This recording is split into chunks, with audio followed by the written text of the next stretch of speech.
Vous écoutez Europe 1, il est 8h18.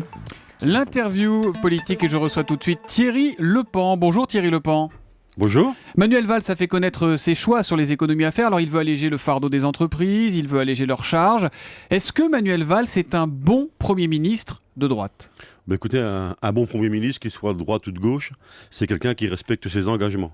Vous le savez, j'ai rencontré Manuel Valls en tout début de semaine dernière, comme l'ensemble des syndicats de salariés et des syndicats d'employeurs. Et quand je l'ai interrogé sur la méthode qu'il entendait entretenir avec les syndicats de salariés, il nous a dit qu'il y aura négociation, concertation, écoute réciproque. Et vous le croyez ? Écoutez, la preuve que j'ai eu raison de ne pas le croire d'emblée, puisque le mercredi, il a annoncé à la sortie du gouvernement l'ensemble des mesures ayant trait à un train d'économie qu'il a préparé avec le président de la République sans qu'on soit ni informé ni consulté. Ça veut dire que votre première relation est basée sur un mensonge ? C'est basé sur un climat de confiance qui n'est pas, pour le moins qu'on puisse dire, très, très serein. Voilà, nous nous sommes engagés, nous, à faire des propositions. Ce que nous avons fait, elles méritent pour le moins d'être débattues, d'être discutées. Et je redirai à Manuel Valls qu'on ne gouverne pas la France sans les Françaises et les Français. Alors, il a annoncé son plan d'économie de 50 milliards, donc, sans vous en avoir parlé au préalable. Vous avez promis à ce moment-là au gouvernement un 1er mai particulier. Ça va ressembler à quoi un 1er mai particulier ? Ça veut dire quoi ? Écoutez, ça va ressembler à une grande manifestation, voilà.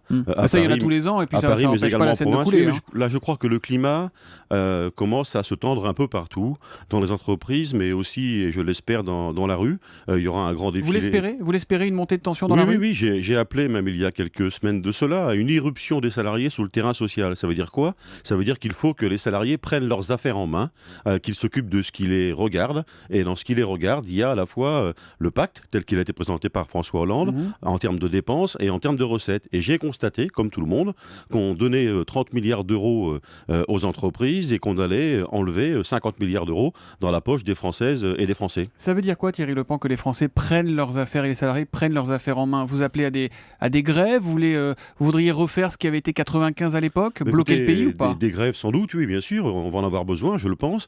Des manifestations, beaucoup de discussions aussi entre les salariés sur les politiques alternatives.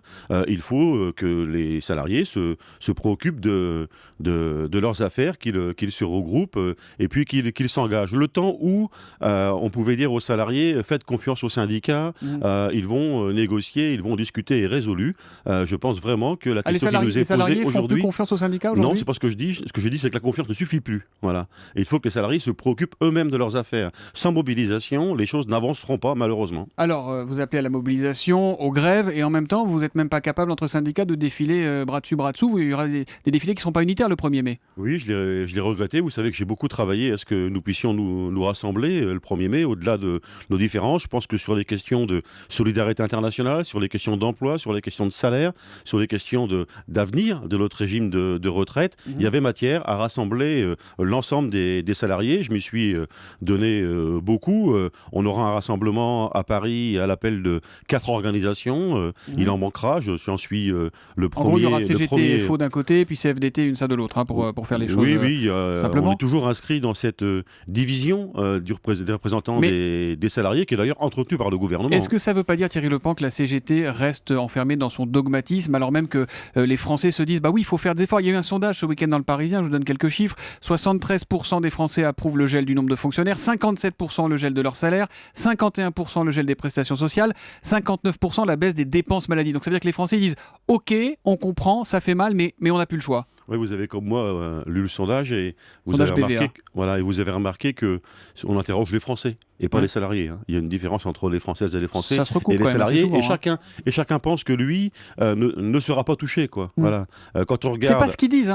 C'est pas ce qu'ils disent. J'ai bien lu le sondage, mais chacun pense la rhétorique. Il y a trop de fonctionnaires, il y a trop de ceci, il y a trop de cela. Vous posez la question aux gens, est-ce qu'il y a trop de policiers? Ils vous diront non. Est-ce qu'il y a trop d'infirmières? Ils vous diront non. Est-ce qu'il y a trop de médecins dans les hôpitaux? Mais est-ce qu'il faut faire non. des économies? Vous dites oui ou vous dites non, vous, Thierry Lepan? Est-ce qu'il faut faire des économies? Je pense qu'il faut répartir différemment la richesse. C'est-à-dire qu'en fait, on a aujourd'hui 230 milliards d'euros qui sont donnés tous les ans aux entreprises, soi-disant pour faire baisser la courbe du chômage. On voit malheureusement que la courbe du chômage continue d'augmenter. On voit aussi la courbe de versement des dividendes aux actionnaires qui, elle aussi, augmente. Nous avons un problème de répartition de richesse dans ce pays. C'est le débat qu'il doit y avoir aujourd'hui dans notre pays. Il y a un débat en ce moment, à la fois dans la rue et en même temps à l'Assemblée nationale. À la fois dans la rue, vous le redites. Oui. Le débat sur le pacte de responsabilité, alors qu'est-ce qui serait acceptable pour vous? On voit qu'il y a des députés, là, 11 députés, nous disait Antonin André, qui vont se faire entendre par Manuel Valls pour dire peut-être qu'une des solutions, ça serait que pour les baisses de charges, ça ne s'applique qu'aux PME dans un premier temps et pas aux grosses entreprises. Ça, par exemple, c'est une piste intéressante, ou vous ne voulez pas du tout de baisse des charges pour les entreprises Non, aujourd'hui? ça fait partie des sujets sur lesquels il faut travailler. Nous faisons partie de ceux qui ont proposé dès le départ une modulation des cotisations sociales en fonction justement des politiques d'emploi, des politiques de salaire. Là, aujourd'hui, on voit bien que ce sont les grosses entreprises qui empochent la mise et que pour les TPE, les PME, les PMI, celles qui créent aujourd'hui de la richesse, celles qui créent de l'emploi, elles sont traitées à égalité. Et ça, c'est vraiment quelque chose d'injuste. Une fois qu'on a fait ce constat, où est-ce qu'on va chercher? On voit bien que le problème que se pose le gouvernement, comme le précédent d'ailleurs, c'est où est-ce qu'on va chercher ces 50 milliards? Vous êtes d'accord sur il faut aller économiser 50 milliards ou pas déjà? Non, dans un budget, il y a deux colonnes. Il y a la colonne recettes et il y a la colonne dépenses. Nous, ce que nous avions souhaité, et d'ailleurs Jean-Marc Ayrault avait commencé, c'est une remise à plat complète de la fiscalité, des taxes, des contributions. Plus personne n'y comprend rien dans ce pays, plus personne ne sait qui paye et où est-ce que ça va. Cette réforme, nous l'avions obtenue. Il n'y a pas assez obtenue. d'argent qui rentre dans les caisses. Oui, mais ça dépend des dépenses. Voilà, il faut équilibrer recettes, et dépenses. En même temps, les dépenses, ça nous donne une dette publique. Vous savez combien elle représente en pourcentage du PIB aujourd'hui, la dette publique? Oui.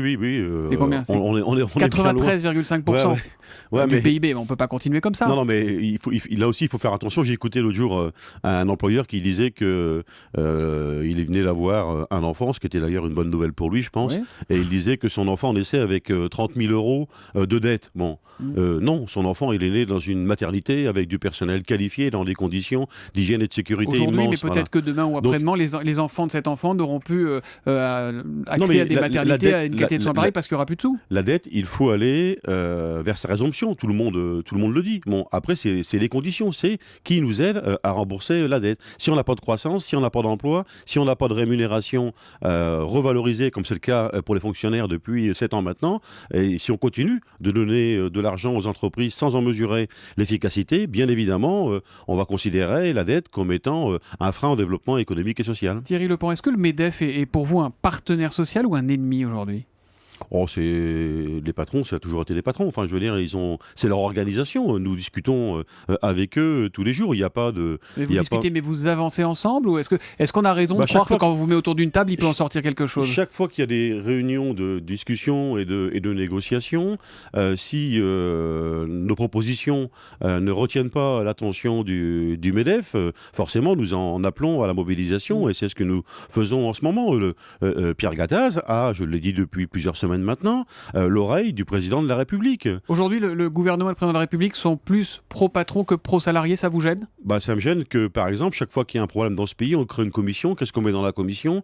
Un patron. Et c'est vrai pour tous les cas. On met un patron et un député socialiste. Les syndicats de salariés ne sont plus aujourd'hui associés aux réflexions. Les syndicats de salariés ou la CGT ? Est-ce que Laurent Berger, le patron de la CFDT, lui, est plus écouté que vous, par exemple ?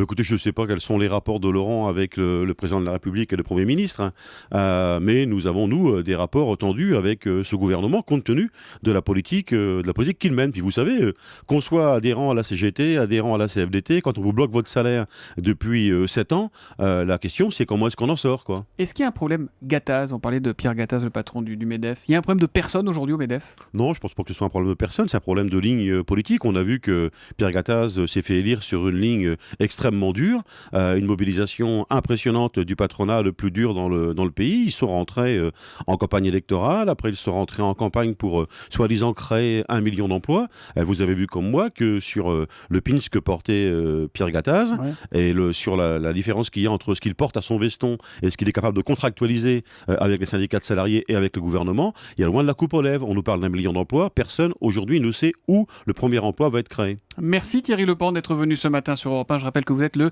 secrétaire général de la CGT. Merci à vous, bonne journée. Merci, bonne journée à vous.